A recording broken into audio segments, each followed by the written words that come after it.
As tensions escalate in the region, the confrontation between the United States and Iran has entered a more sensitive phase, following reports of strikes targeting sites within Iranian territory, most notably vital facilities on Karg Island in the Persian Gulf.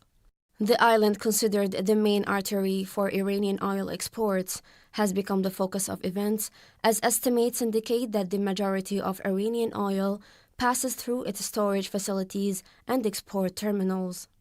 Therefore, any targeting of its infrastructure, from oil tanks to loading facilities and pipelines, could directly impact Tehran's ability to export crude. In parallel with the attack on the island, reports emerged of other strikes targeting sites within various Iranian cities, including areas near Isfahan and Shiraz, where sensitive military and industrial facilities are located.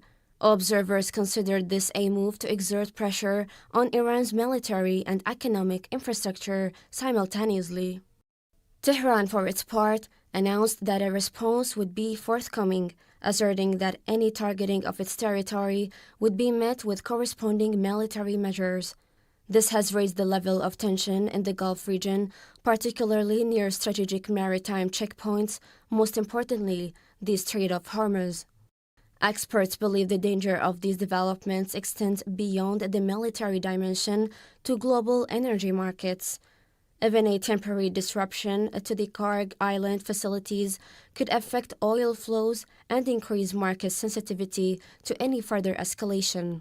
Amid the military strikes and the exchange of political messages, attention remains focused on the trajectory of escalation in the region, with fears that targeting vital infrastructure could lead to a more complex phase of confrontation. For its part, the Iranian Revolutionary Guard announced what it described its most intense attack against Israel, launching 30 ballistic missiles. This attack included several volleys of ballistic missiles and drones targeting military sites in the Galilee, the Golan Heights, Jerusalem and Tel Aviv. Israeli defenses intercepted most of the missiles and drones, with debris falling in various locations. No casualties have been reported so far. Meanwhile, Hezbollah continued its missile attacks, striking several settlements and sites in the Upper Galilee, causing significant damage to homes and vehicles.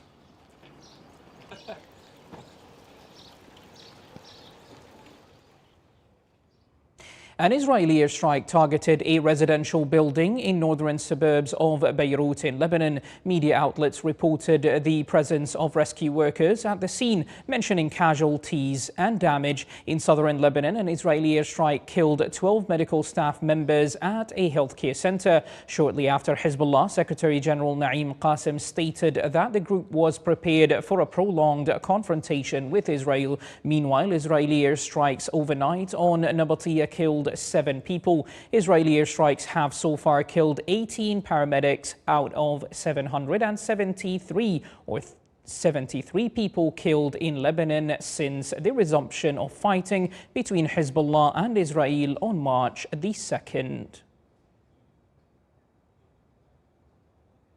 Iraqi sources reported that the U.S. Embassy in Baghdad was targeted by a missile attack early this morning. The sources stated that the attack, which targeted the U.S. Embassy compound located in the green zone of the Iraqi capital, Baghdad, was carried out by a drone. This is the second attack targeting the U.S. Embassy in Baghdad since the start of the war in the Middle East.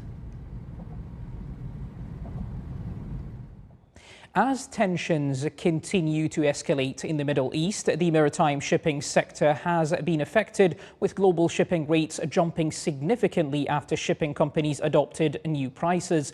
They attributed this to the new shipping routes, which have led to increased operating costs, higher insurance premiums and delays in cargo delivery. Maersk Company for Shipping Services has significantly increased shipping rates to address rising demand and higher operating costs for its maritime fleet, and has rescheduled many voyages along with the new shipping routes. Economists expect that the increase in maritime shipping costs will lead to higher consumer good prices in global markets due to the escalation in the region.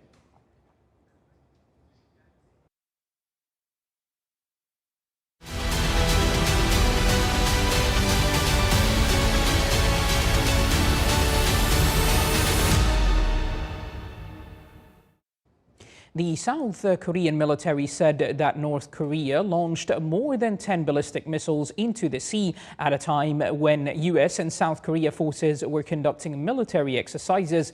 The Joint Chiefs of Staff in Seoul said in a statement that the missiles were launched from an area near the capital Pyongyang toward the sea off the country's eastern coast. Meanwhile, the Japanese Coast Guard announced the detection of what may have been a ballistic missile that fell into the sea near Japan's exclusive economic zone.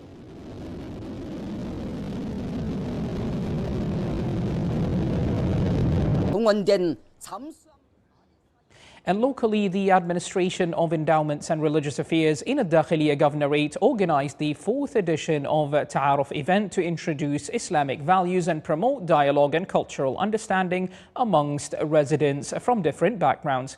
Here's more in this report. As the evening light settled over the wilaya of Nizwa during the blessed month of Ramadan, the city became a meeting place for cultures and conversations. The 4th edition of Ta'aruf Nizwa brought residents from different faiths and backgrounds together in a setting designed to encourage dialogue and mutual understanding. Today we are in the 4th annual Ta'aruf activity, in which we invite different nationalities and faiths in Oman. And it is like an activity where people exchange their cultures and the thoughts about mercy. The theme today is mercy and mercy in Oman. And with these experiences, they talk about their experiences in Oman and the concept of mercy. The initiative introduced visitors to the values that lie at the heart of Islam: mercy, tolerance, and respect for others. Through an interactive exhibition, guests explored elements of Omani identity, from traditional attire and cultural heritage to informational materials about Islam presented in several languages. What inspired me to be a Muslim, it is the love and the brotherhood. And I'm feeling good to be a Muslim. I'm feeling good because people of Man are welcoming. They are good people and I feel at home. I think mercy should be practiced everywhere in the world, because without mercy, the world cannot move forward. As the time for iftar approached, the gathering concluded around a traditional Ramadan meal, an expression of Omani hospitality that transformed simple moments of sharing food into opportunities for connection and understanding.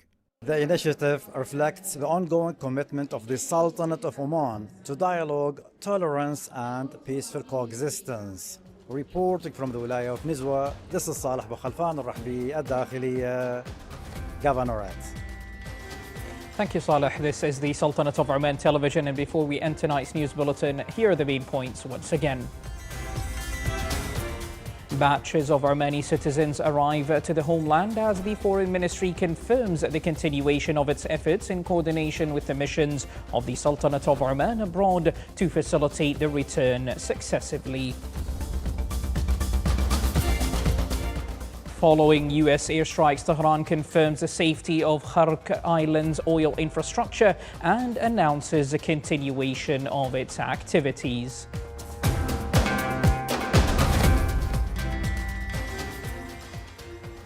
And around 20 people are killed in Israeli airstrikes on southern Lebanon, and Hezbollah announces the launch of 2 rocket barrages towards Israel. With that, we do come to the end of tonight's news bulletin. From all of us here at the newsroom and the studios, it is good night and have a productive week ahead.